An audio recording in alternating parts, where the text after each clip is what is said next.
Welcome back everyone to Pinetopia. Last time we managed to define our first two holes to our golf course, but now we're going to need to look at each of the items and see if there's anything we could do to improve them. Now the first thing I thought about was adding a path. So I added a path from the clubhouse over that bridge. And now I am going to have to make the bridge better eventually, and to have a golf path going through here. Now, part of the purpose of it is to make sure that I don't get lost.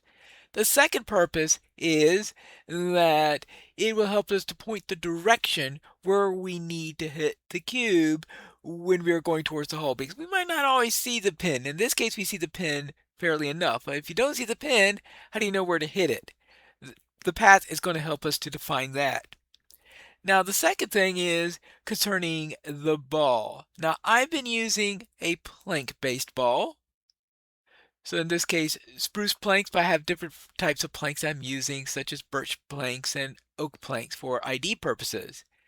But I noticed that on the wiki, the one that they called the golf ball, is the one with either a jack-o'-lantern or a hay bale or something like that. And in that case, I want to know, what makes this better for a golf ball? Well, I thought I'll just hit this one across and see what happens.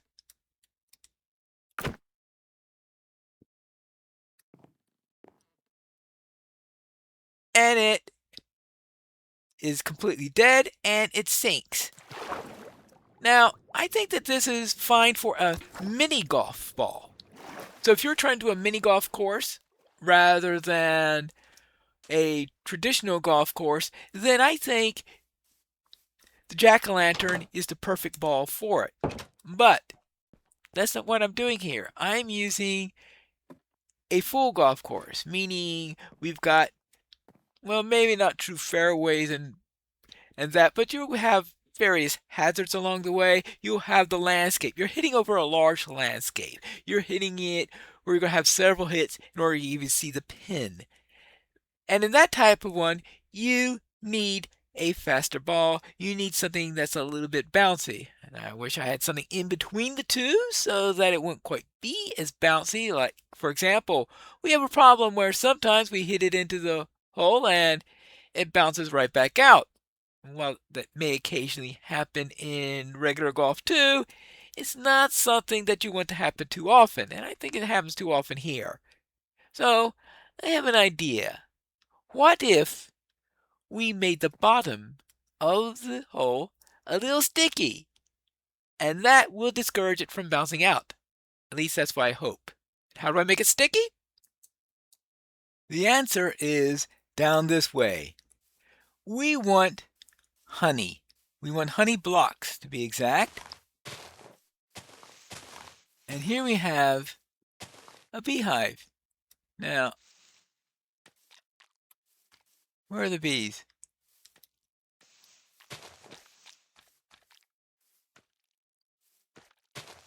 Now, I've seen some bees around here before. But right now I don't see any, which has me concerned. I've had whirls where... Alright, here we go. Honey.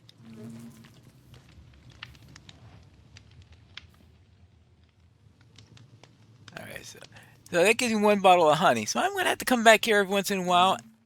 It sounds like something's going on in here.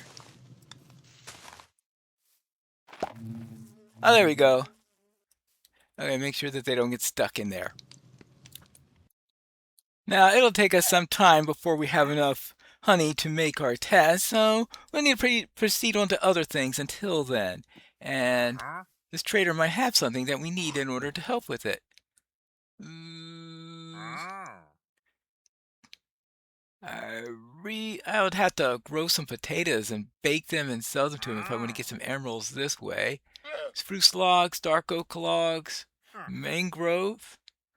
Well, some of this is useful. None of it I can afford. I need to also start working with villagers so that when a wandering villager pops in with a potentially useful trade, I'd have emeralds in which to make a deal.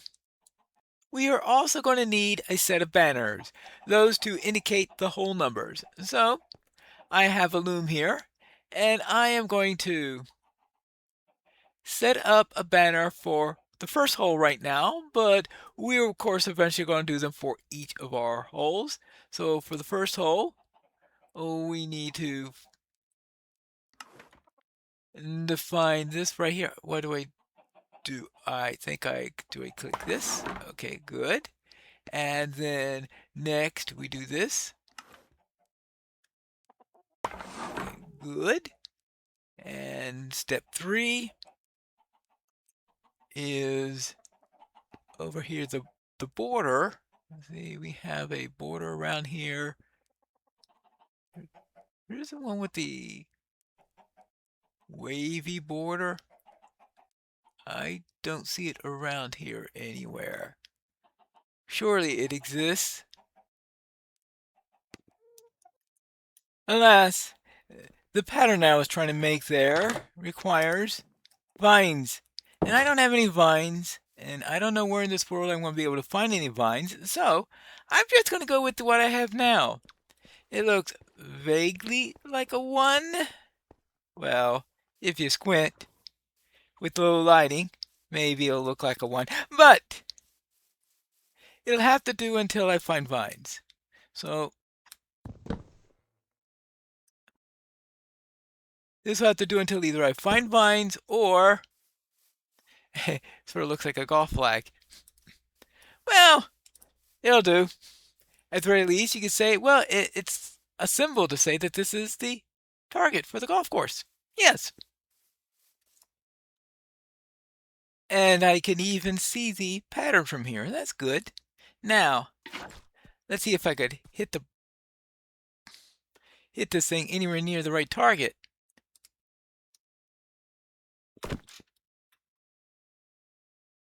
Well, at least it didn't bounce back. Well, I went a little too far there. Well, maybe if I'm hitting it right, I need to use something lighter, such as a sword.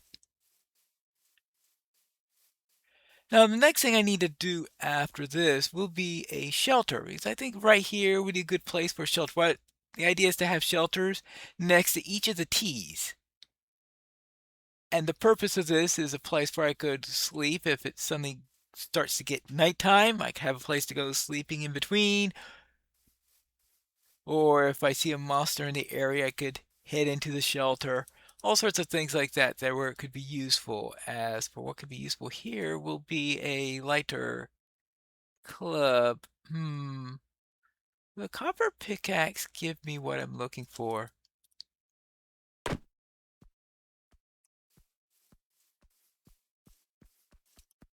For a moment there I thought it was too light, but, well, I'd say it's a good approach shot. Oops. So let's see. Can I actually make a... There we go. Had to be careful there. I didn't want it to bounce out. So, I got a par there. Things are looking up. I've decided that whenever possible, I'll try to maintain an 8-block green around each of the holes here. So you can see that this hill there has been pushed back so that it is completely flat all the way around for 8 blocks from the pin. Here's the shelter, which is a little bit more than 8 blocks away. And yes, it can serve as a backstop just in case I hit a ball really far, a little to the right. It'll hit this most likely. I'm going to go with that as a feature of the course. And of course, we do have the next tee pad here, which is also more than 8 blocks away. And you may notice that I am currently holding a honey block. This is my first honey block produced by my bees, who are over here producing. In fact, we have this here. Now, the first nest I had not realized that, of course, you cannot put the campfire directly beneath the nest, otherwise you may cause fire damage to your bees or something like that. And so therefore on these I put the campfire a little bit below it with the carpet on top of it to prevent any trouble. The question that I must answer is how many honey blocks do I require to keep the ball from bouncing out? I mean, 9 will of course be perfect and meet the whole thing will be sticky. That's of course assuming that it works in the first place, but let's replace this with that and see what happens. Am I going to have a situation where it's not going to make a single bit of difference no matter what I do, in which case I'll have to use the honey blocks for something else? Or is it going to only protect once it, because if I hit the ball here, of course it could easily bounce out most likely. So let's see what we have here.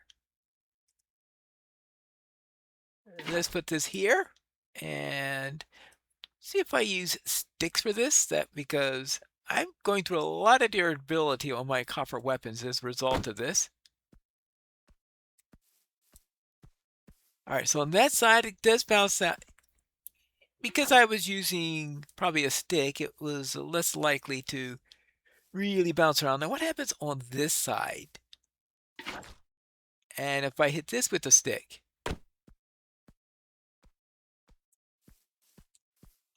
I don't think that made a single bit of difference. Someone tells me this idea is not going to work all that much. Let's try this. Boom, boom, boom, boom. All right. And on this side?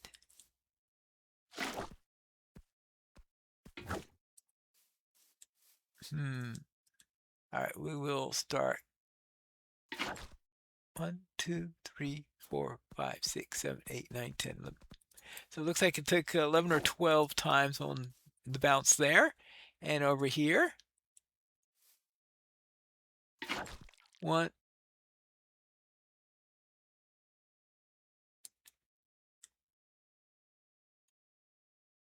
How come those 2 previous times it... Wait, because when I did it here, why was it working before? All right, because here obviously it's going to bounce. Apparently you have to hit it square. Maybe if you're partly.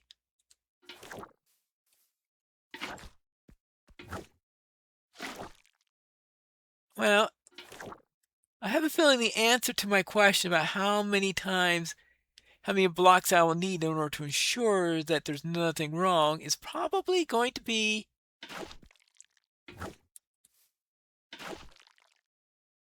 I was about to say 8, but maybe 4 would be enough.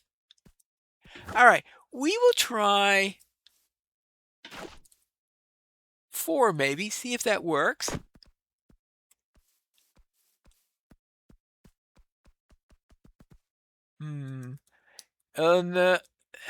Maybe 5, because if it's too much onto the center one, it looks like it's not effective. That's probably what happened the first time around.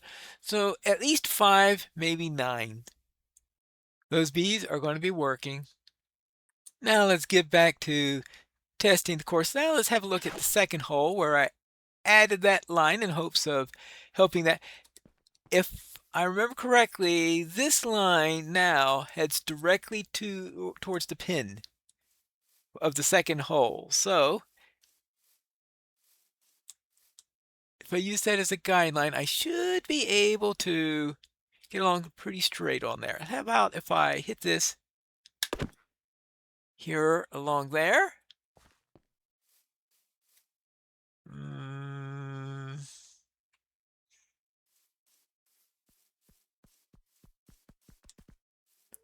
Well, what did I hit? I mean, obviously a hill of some sort.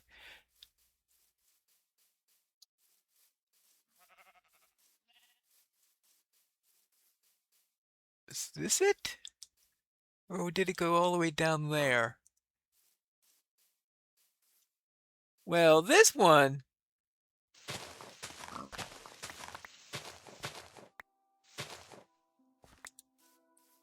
is an obvious candidate for pruning. Let's try this again.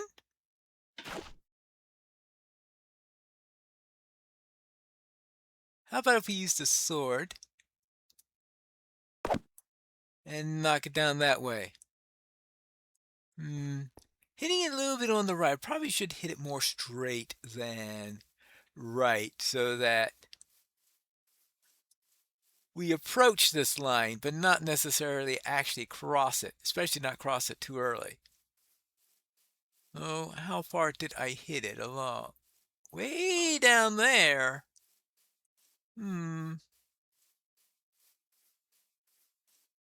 Okay. A little bit in the rough. Not that this course has anything that's technically rough because it's in this particular game, because of the way Minecraft grass acts, I make it legal so that you are allowed to actually remove the growing grass that's on here, because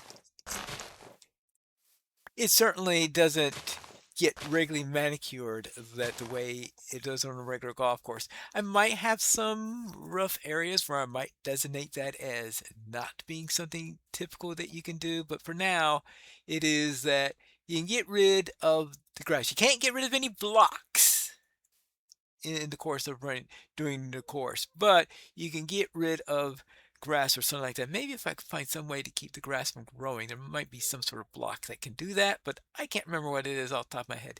Now, looks like I'm going to need another hit with the sword. Probably I could have gone a lot further if I had used the axe instead, but second shot will definitely be with the sword. Yeah, I think the drive has to be with the axe. Let's see, so the third shot, can I get this like that? I overshot the hole. All right. Obviously, I have not yet taken care of the 8 block rule here. Now, so this, how close am I here on here? One, 2, 3, 4, 5, 6, 7. So we have this water hazard in the back. So obviously, unless now I think that keeping this water hazard is more important than the 8-meter rule in this case. So if it's going to be slightly inside of it, well, those are the breaks. Now the question is, if it goes into the water, can I hit it as it lies? Now, one of the plans I have is to establish a drop zone, probably right here. There'll be a drop zone. We're saying that if you land in the water, you put it here. 1-stroke penalty, of course. But what happens if you try to hit it as it lies? If I hit it with, well, how about with the copper hoe? The copper hoe has 1 attack damage. That's not very good. I don't want 3, though. That's 3.5. Okay, we will go with the, oh, see what happens if I hit it with that.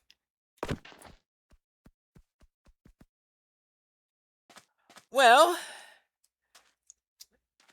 at least it got it out of the water. I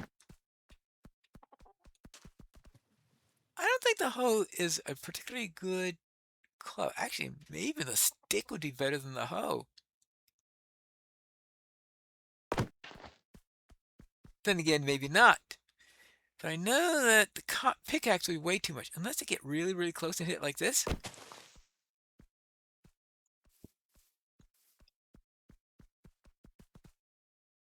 That works. All right. So what if I were in the water and over here and I hit it with a pickaxe very low?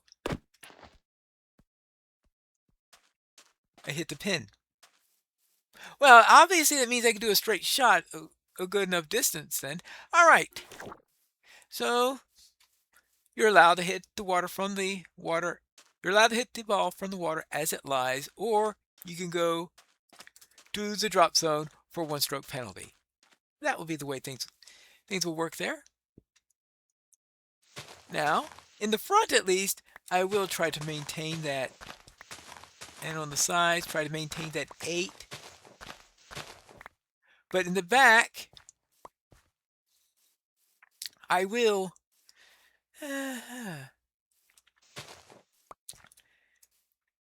I'm wondering, should I leave this here or not? Listen up, but I will leave the pond there.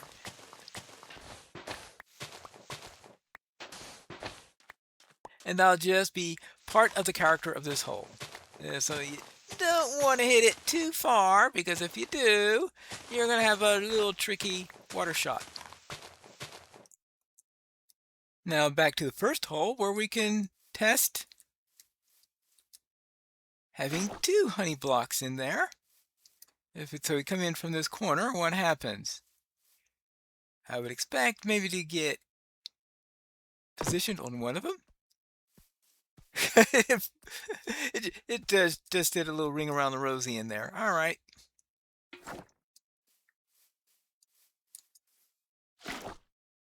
So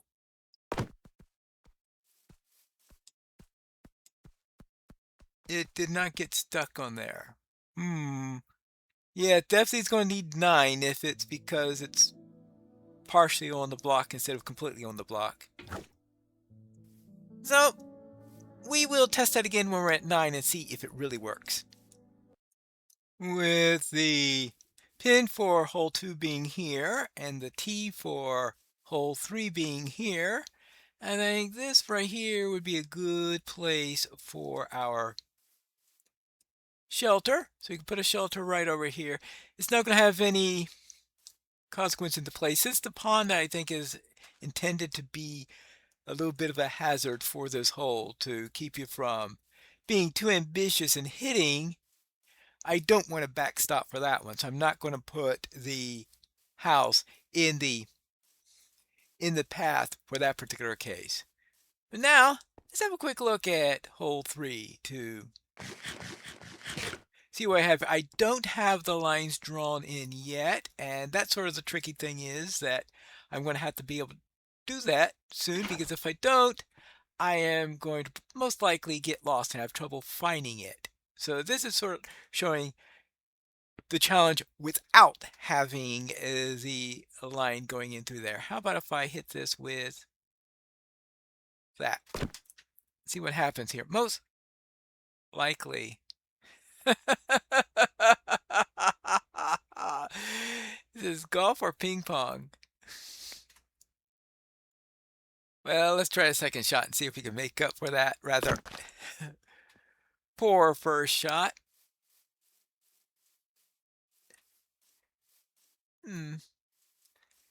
Now, the tricky thing is remembering exactly where the third hole is. That's why I want that guideline in there, because, here's the pin right over here. Okay, so I am in the right line. Good. I think the sword would be the best one to use for this. How about right here? Hey, not a bad calculation, I think. Maybe it could have been a little bit harder on the hit. And obviously this is not yet following the 8-block rule on here, so I will be excavating out this area a little bit in order to work on that particular effort. Let's see. Now, if we do this, what if I hit it right over?